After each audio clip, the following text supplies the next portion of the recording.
This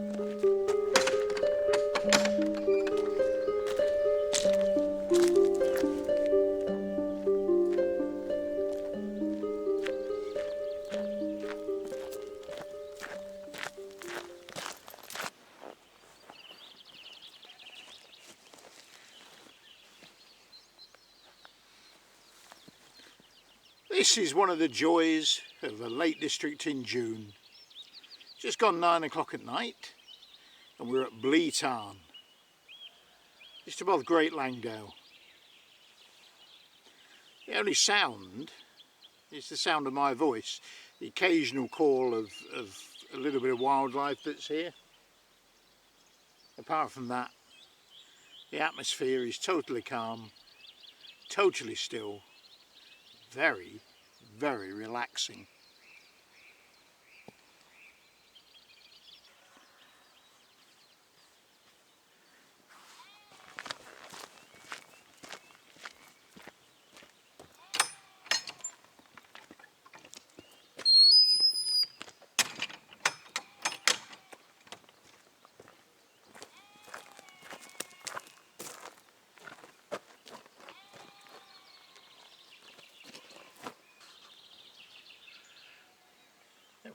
One of the best things about Bleay Tarn is its accessibility.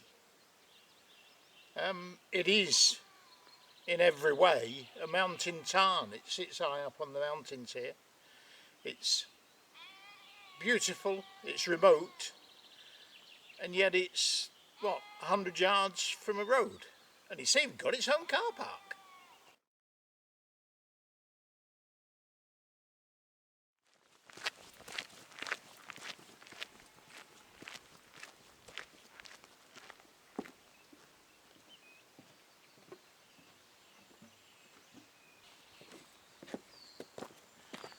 The area is owned by the National Trust, and they've done some rather nice things to make it accessible for all, such as the path down there and the little bridge across here. They've put a little stone path in there, and you can walk along the shore of the tarn as far as there's a gate at the end. So even if you're not a walker, even if you're just a motorised tourist, so to speak, you can come and enjoy the beauty of a lakeland tarn in peace and quiet, and really it just enhances your whole lakeland experience because it's a little bit of the real lakeland, the mountain lakeland. It's wonderful.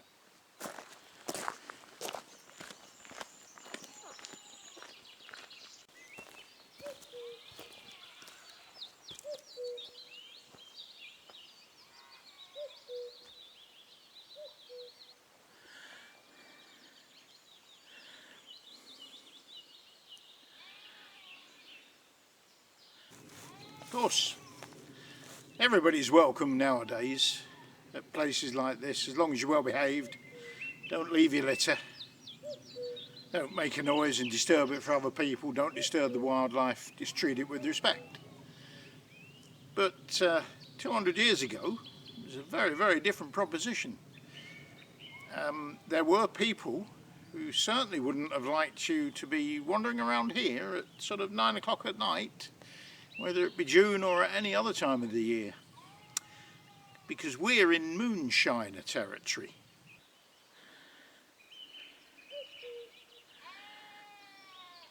For the moonshiner by the way is somebody who distills illicit whiskey, then sells it to local publicans and so on.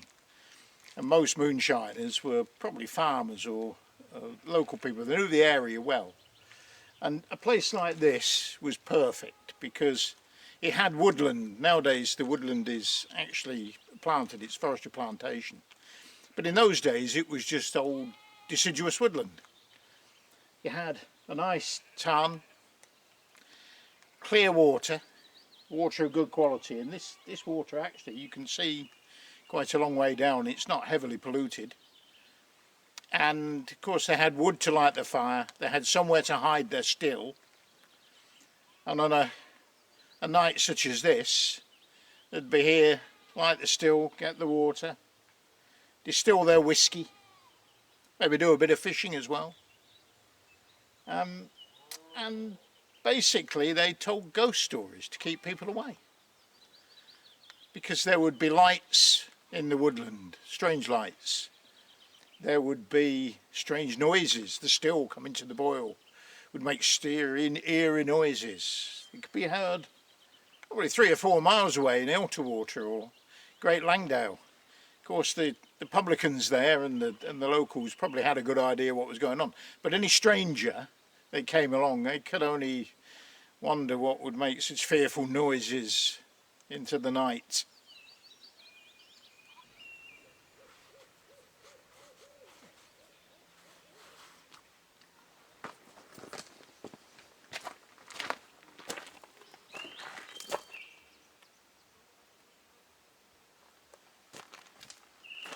But if I was doing one of my normal walking videos, I'd be through that gate and over the fell. The fact is, it doesn't matter where you want to go to, you can get there from here. However, this is probably where the motorised tourists go. This is about as far as they go. We've left the town behind. It's out onto a fellside track there, so they probably get to around about here, turn around and go back. And why not?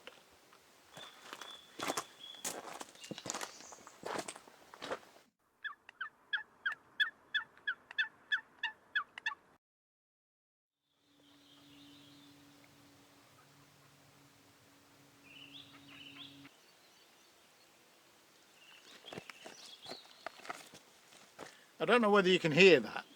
If you listen very, very carefully, it's something that we don't hear very often.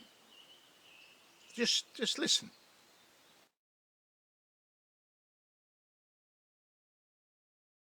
I've got the mic turned full on.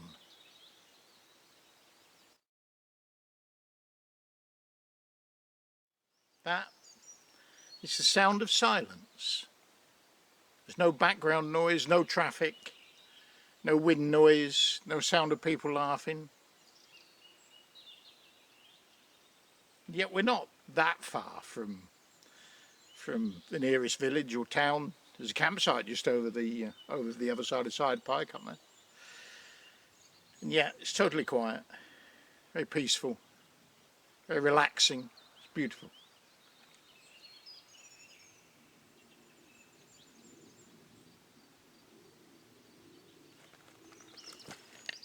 And now the RAF are going to spoil it.